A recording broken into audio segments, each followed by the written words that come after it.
The palace compound was eerily quiet that morning. It was too calm, too still. The harmattan breeze drifted gently across the courtyard, but even the wind seemed afraid to make a sound. The air felt tight, thick with a tension nobody could name yet. Then, suddenly, a black SUV tore through the palace gates, its tires screeching like angry spirits. A cloud of dust exploded behind the vehicle, rising high into the dry air. The guards froze in place. They blinked once, then twice, their minds struggling to process what they were seeing. One guard whispered to the other, his voice trembling, "Wait. That's the king's car." His partner shook his head, his eyes wide with disbelief. "Impossible. The king is dead." But as the SUV rolled closer, the silhouette of the man behind the wheel became clearer. A familiar posture, a familiar shape of the head, a familiar, powerful presence. The guard holding his spear dropped it with a clatter. He stumbled backward as if he had seen a demon, muttering under his breath, "Oh God, oh God, this cannot be happening." The car came to a stop in the very center of the courtyard. The driver's door swung open, and King Ez stepped out. He was alive, whole, fierce.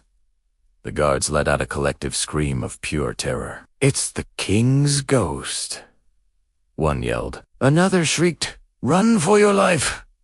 The ghost has come back!" The scene descended into chaos. One guard, fueled by sheer panic, scrambled up the palace fence with a speed he never knew he possessed. Another simply fainted on the spot, his legs giving way beneath him. A third guard took off running, his bare feet slapping against the hard earth as he fled the palace grounds without a second thought. Oji stepped out of the passenger seat, her expression calm as she watched the men scatter like chickens being chased by a hawk. She turned to the king, her voice soft but steady. "My king, they think you are a ghost." King Ez nodded, his eyes sharp, like the blade of a warrior just returned from a long and brutal war. "Amara told them I died," he said, his voice a low rumble. "She even buried me, so of course, they believe her." He scanned the courtyard, his gaze sweeping over his home, his palace, his birthright. Everything felt so familiar, yet so profoundly different. "I have not come here to argue with cowards," he declared, his jaw set. "I came to reclaim what belongs to me." Oji reached out and squeezed his hand, her touch a silent promise of support. "And I will stand beside you, my king."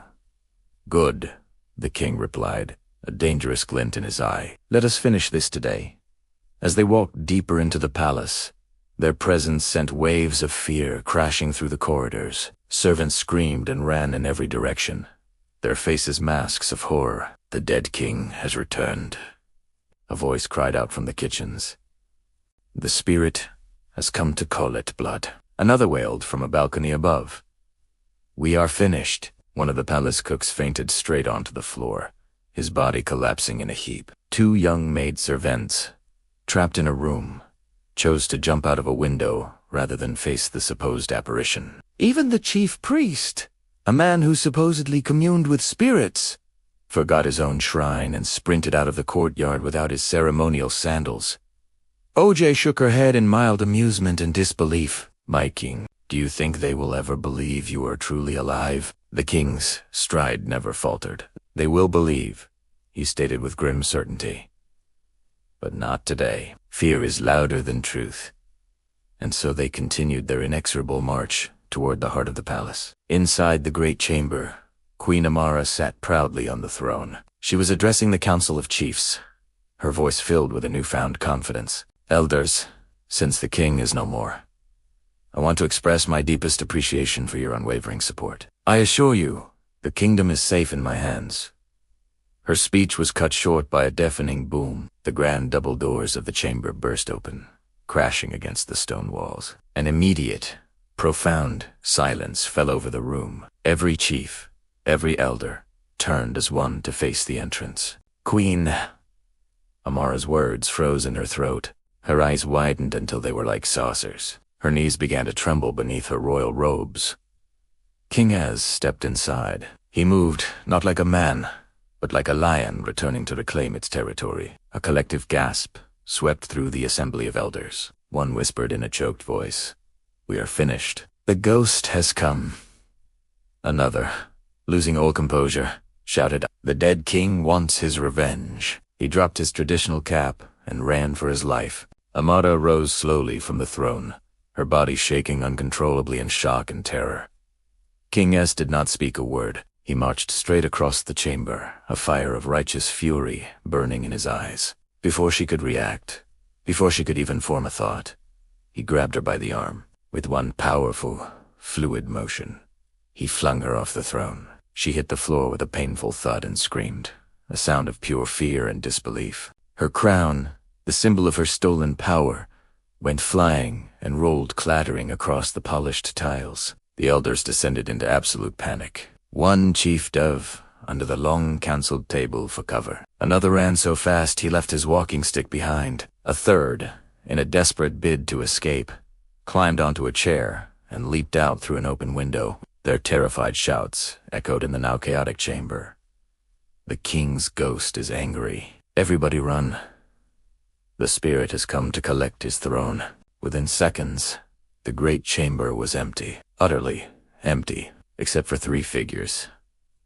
King Ez, standing tall and imposing. Oji, watching calmly from the side. And Queen Amara, sprawled and trembling on the cold floor. King Ez's voice finally broke the silence, and it shook the very foundations of the hall. "You lied to them. You told the entire kingdom I was dead. You buried a stone and called it my body. You stole my throne. You disgraced my name." Amara, scrambling on the floor, began to plead, "My king, I can explain." Silence. His voice thundered like a storm gathering over the hills. OJ walked gracefully toward the throne. She stood beside it, a serene and powerful presence, and placed one hand gently on her pregnant belly. Amara's eyes, already wide with fear, widened even more. A new, dawning horror crept into her expression.